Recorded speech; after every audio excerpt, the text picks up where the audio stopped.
புதுக்கோட்டை மாவட்டம் கரம்பக்குடி ஒன்றியம் பல்லவராயன்பத்தை ஊராட்சி ஆத்தியப்பட்டி கிராமத்தில் 400க்கும் மேற்பட்ட பட்டியலின பொதுமக்கள் வசித்து வருகின்றனர். இந்நிலையில் கடந்த 4 மாதங்களாக இந்த கிராமத்தில் இடுகாடு, குடிநீர் சாலை வசதி போன்ற அடிப்படை வசதிகள் தொடர்ந்து புறக்கணிக்கப்பட்டு வருவதாக அப்பகுதியைச் சேர்ந்த பட்டியலின சமூகத்தைச் சேர்ந்த பொதுமக்கள் குற்றம் சாட்டுகின்றனர். மேலும் ரூபாய் 6 லட்சம் மதிப்பீட்டில் ஆத்தியடிப்பட்டியில் பைப்லைன் இணைத்தல், ஆழ்குழாய் மோட்டார் அமைத்தல், சாலை பணி அமைத்ததாக கூறி பண மோசடியில் திமுக ஊராட்சி மன்ற தலைவர் இந்திரா ராமையா ஈடுபட்டுள்ளதாக கூறப்படுகிறது.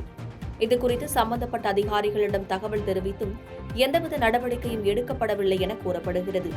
இந்நிலையில் நாடாளுமன்ற தேர்தலை புறக்கணிக்கப் போவதாக ஆத்தியடிப்பட்டி கிராமம் முழுவதும் கருப்பு கொடி ஏற்றி பதாகைகள் வைத்து தங்களது கோரிக்கைகளை நிறைவேற்ற வலியுறுத்தியுள்ளனர். பாதகம் செய்பவரை கண்டால் நாம் பயங்கொள்ளலாகாது பாப்பா, மோதி மிதித்து விடு பாப்பா, அவர் முகத்தில் உமிழ்ந்து விடு பாப்பா. அண்மை செய்திகளை உடனுக்குடன் தெரிந்து கொள்ள இணைந்திருங்கள் இயம்நாடு தொலைக்காட்சியுடன்.